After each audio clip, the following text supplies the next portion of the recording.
ONT configuration பிஎஸ்என்எல்ல புது connection configuration பண்ணுறது எப்படி அப்படின்னு தான் வீடியோ பார்க்க போகிறோம். ஸோ இதுக்கு என்ன பண்ணணும், நீங்கள் ஓஎன்டியில் பேட்ச் கார்டு போட்டு ஓஎன்டியை கனெக்ட் பண்ணிவிட்டு நீங்கள் அந்த ஓஎன்டிக்கு கன்சர்ன் ஐபி அட்ரஸ் என்னவோ அந்த ஐபி அட்ரஸை நம்ம ப்ரௌசரில் மேலே அட்ரஸ் பாரில் நான் இங்கே மார்க் காமிக்கிறேன் இல்லைங்களா, ஸோ இங்கே நம்ம கொடுத்துக்கணும் சார். ஸோ சில காமனாக எல்லா ஓஎன்டிக்கும் பார்த்தீங்கன்னா 1.1 அப்படின்னு தான் இருக்கும். நீங்கள் அந்த ஓஎன்டியோட ஐபி பார்த்தீங்கன்னா ஓஎன்டிக்கு கீழே, அதாவது மோடத்துக்கு கீழே மேக் ஐடி சீரியல் நம்பருங்கிற இடத்துலையே ஓஎன்டியோட ஐபி கொடுத்துருக்கும். ஸோ அதை கொடுத்தீங்கன்னா உங்களுக்கு யூசர் நேம் பாஸ்வேர்டு கேட்கும் சார். டிஃபால்ட்டாக இருக்கிற யூசர் நேம் பாஸ்வேர்டை ஃபஸ்ட்டு டைமாக இப்போ தான் ஓஎன்டி கான்ஃபிகர் பண்ணுறீங்க, இது ஃப்ரெஷ்ஷான புது ஓஎன்டி அப்படின்னா அதில் இருக்கிற யூசர் நேம் பாஸ்வேர்டு போட்டிங்கன்னா இப்படி வந்து இந்த பேஜில் வந்து பாஸ்வேர்டு மாற்ற சொல்லி கேட்கும் சார். ஸோ இது வந்து நெட்லிங்க் ஓஎன்டி. ஸோ இதுக்கு டிஃபால்ட்டான பாஸ்வேர்டு நாம எஸ்டிடி ஸ்மால் லெட்டரில் ஓஎன்யூ கேபிட்டல் லெட்டரில் 101 அப்படிங்கிறது default password for Netlink ONT. So அப்போ ஓல்டு பாஸ்வேர்டை நான் டைப் பண்ணுறேன்.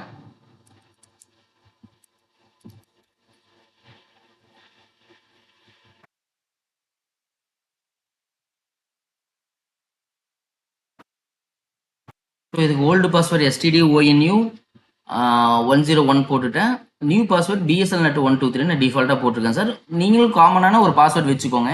எல்லா ஓஎன்டிக்கு அதுவே போட்டால் தான் உங்களுக்கு யூஸ்ஃபுல்லாக இருக்கும், மறக்க மாட்டீங்க. முக்கியமாக அந்த ஓஎன்டியோட பாக்ஸில் எழுதி வச்சுருங்க. இப்போ நான் அப்ளை கொடுக்குறேன். அப்ளை கொடுத்தா எனக்கு மறுபடியும் ஃபர்ஸ்ட் பேஜே வந்துடும். ஸோ அட்மின்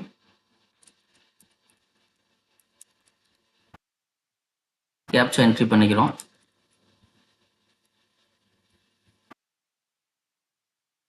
இப்படி வரும் சார். இதில் நம்ம 2 கான்ஃபிகரேஷன் பண்ணுவோம் சார் டிஃபால்ட்டாக. ஃபஸ்ட்டு கான்ஃபிகரேஷன் பார்த்தீங்கன்னா இன்டர்நெட்டு, 2வது கான்ஃபிகரேஷன் வாய்ஸு.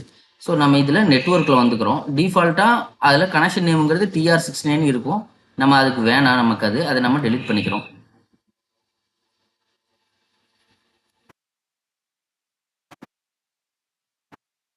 டெலிட் பண்ணிட்டோம்னா இது மாதிரி ஆட் நியூ வேன் கனெக்ஷன் வரும். ஸோ அது அப்படி டிஃபால்ட்டாக இருக்கட்டும். ஃபஸ்ட் நம்ம இன்டர்நெட் கான்ஃபிகர் பண்ண போகிறோம். இன்டர்நெட் கான்ஃபிகர் பண்ணுறதுக்கு முன்னாடி வந்து பார்த்தீங்கன்னா நீங்கள் அந்த மேக் ஐடி VLAN நம்பர் இதெல்லாம் ப்ரிப்பேர்டாக எடுத்து வச்சுக்கோங்க. ஸோ முக்கியமாக VLAN நம்பர் பொறுத்த வரைக்கும் இன்டர்நெட்னா நம்ம 128லேருந்து புது எல்சிஓனா 128லேருந்து கனெக்ஷன்ஸ் கொடுக்க அடுத்தடுத்த VLAN அதிகமாகிட்டு போயிட்டு இருக்கும். ஸோ வாய்ஸ் கான்ஃபிகரேஷன் பொறுத்த வரைக்கும் 2 VLAN தான் டிஃபால்ட்டாக, 1849 1831. ஸோ இப்போ நம்ம இன்டர்நெட் கான்ஃபிகரேஷன் பண்ண போகிறோம். ஸோ அதுக்கு மோடு வந்து ரூட்டு, ஐபி ப்ரோட்டோகால் மோடு வந்து IP4ன்னு போட்டுக்கிறோம். இது வந்து PPPoE ஆல்வேஸ் ஆன் அப்படின்னு சொல்லுவாங்க. ஸோ எனேபிள் நேட்டுங்கிறது கட்டாயம் டிக் ஆகிருக்கணும். இன்டர்நெட் கான்ஃபிகரேஷனை பொறுத்த வரைக்கும் அது பண்ணுறீங்கன்னா ஸ்டேட்டஸ் அப்புன்னு காமிக்கும், ஆனால் ப்ரௌஸ் ஆகாது. ஸோ எனேபிள் நேட் கொடுத்துக்கிறீங்க, எனேபிள் VLAN கொடுத்துக்கிறீங்க.